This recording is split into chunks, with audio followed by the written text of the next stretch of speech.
প্রথমে এরকম একটা শুট ক্যাপকাটে ইম্পোর্ট করার পর দেখবা এরকমভাবে শুট নিতে হবে। প্রথমে এরকমভাবে শুট নিয়ে তারপর গ্যালারিতে ঢুকে যে ইফেক্টটা লাগাবা সেই ইফেক্টটা খুঁজে বের করবা।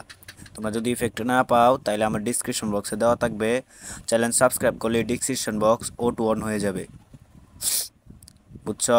চ্যানেলটা অবশ্যই সাবস্ক্রাইব করবা। আর তোমরা একজন প্রো এডিটর হতে আমার লগে থাকবা সব সময়।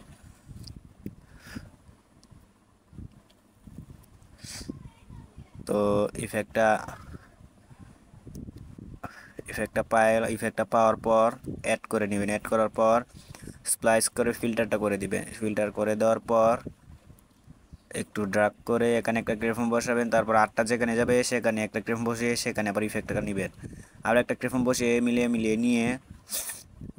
নেবেন। তারপর ক্রেফম বসিয়ে মিলিয়ে নেবেন। তারপর আসল কাজ রয়েছে, দাঁড়ান আমি বুঝিয়ে দিচ্ছি। আসল কাজটাই লইছে এখন। মিলিয়ে নেওয়ার পর আমি বুঝাই দিতেছি কীভাবে কী করতে হয়। তোমরা শুধু আমার পাশে দেখো, চ্যানেলটা সাবস্ক্রাইব করো তাড়াতাড়ি।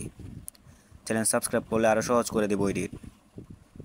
এখন একটা ইফেক্ট নিবা, এই ইফেক্টটা নেওয়ার পর স্পাইস ফিল্টার করে দিবা। ফিল্টার করে দেওয়ার পর এটা একটু অ্যাডজাস্ট করে নিবা, হালকা ছোট করে বা বড় করে।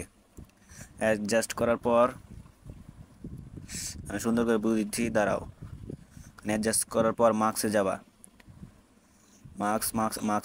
যাওয়ার পর হরিজন্টাল দিয়ে এটা একটু উপরে ডাক করে এখানে একটা ক্রিফর্ম বসাবা। তারপর নিচে যত যাবে সেখানে একটা ক্রিফর্ম বসিয়ে এটা ড্রাগ করে নিচে নিয়ে আসবা।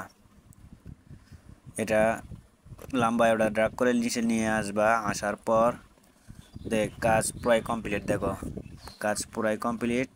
এখন এটাকে সেভ করতে পারো। এখন পুরা হয়ে গেছে, এখন সেভ করতে পারো তুমি চাইলে। আর ধন্যবাদ, চ্যানেলটা আমার সাবস্ক্রাইব করে দিবেন অবশ্যই। আমার চ্যানেল সাবস্ক্রাইব করলে আরও সহজ করে দেবো এডিট।